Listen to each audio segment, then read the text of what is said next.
China News. Today we have a special guest for you in the studio. He is a recognized free Tibet activist, and he wants to talk about the history between China and the current situation. First of all, can you tell us about something about the background? Hello Glenn, I'm grateful to be here. I am born in a tiny Tibetan city called Xinan. I've always lived under Chinese ruling, but I've never lost hope of an independent Tibet. My parents were also against China's takeover of Tibet. They were killed under a huge demonstration in Tibet's biggest city, Lhasa. About 750 people were killed under the demonstration, including my own parents. The Chinese government has since the takeover of Tibet killed about 1.2 million Tibetans. Does China still violate the human rights today? Yes, they do. Today we still see big violations on human rights in Tibet. It is punishable to use the Tibetan flag, and that is a violation on the right to freedom of speech. We generally have a limited freedom of speech, and everything in Tibet is censored. About 250 political prisoners who fought for more independence in Tibet is right now in jail in Tibet. Many of these prisoners is being tortured in the horrible Tibetan prisons. And not all the Tibetans have the right to an education. Only about 50% of the Tibetan population is educated. The Chinese government prioritized the Chinese newcomers. The Chinese newcomers get the possibility of an education, but many of the local Tibetans don't get the opportunity of education. Thank you for today, and how's the weather?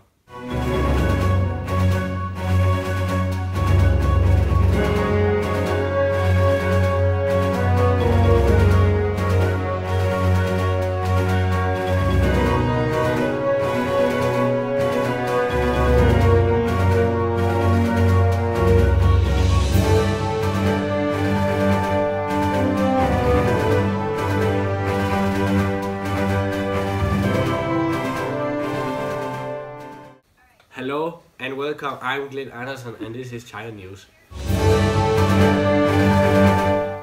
Recently China has changed their criminal law, so 9 crimes no longer give death penalty. China had before 55 and now they have 46 crimes that gives death penalty. The crimes that no longer gives death penalty are, for example, counterfeiting money, smuggling weapons and fabrication rumors to mislead others during wartime. Even though China have changed 9 reasons for death penalty, but they still have 46. Yes. Soldiers can be received a death penalty if they capitulate or if they are a coward. Everyone else can get a death penalty for arson, illegal possessions of firearms.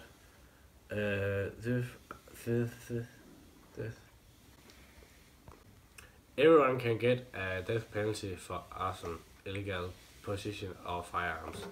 Theft and a lot of other things. Doesn't seem like China will remove death penalty in the future.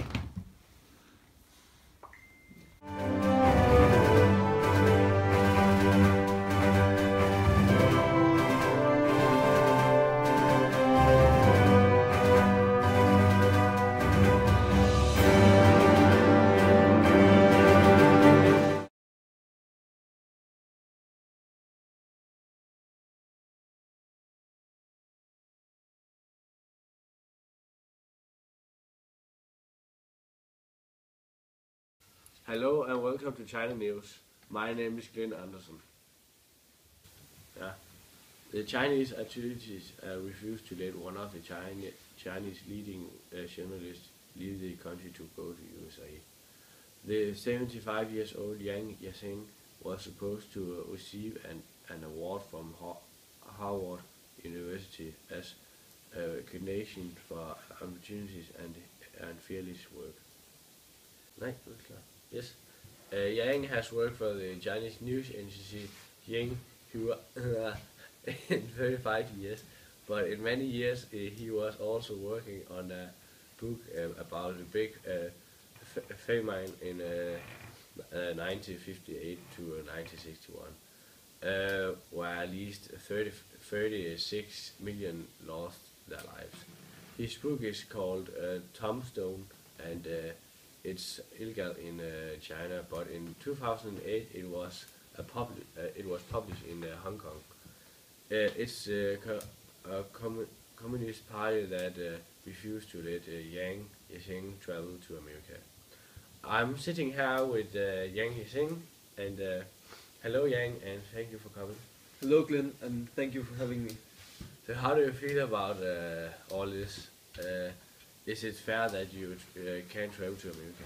I think it's very unfair, and I'm not happy with the decision. I haven't done anything wrong, so it shouldn't be a problem for me to travel to the United States and accept my award. I've written a book about a historical event in the history of China. In other countries they have freedom of speech, but in China my book is illegal because the authorities don't like what I've written about.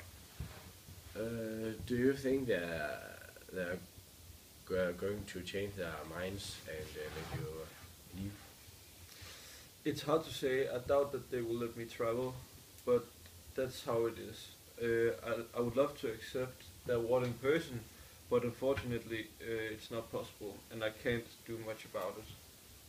Yes. Thank you, Yang, and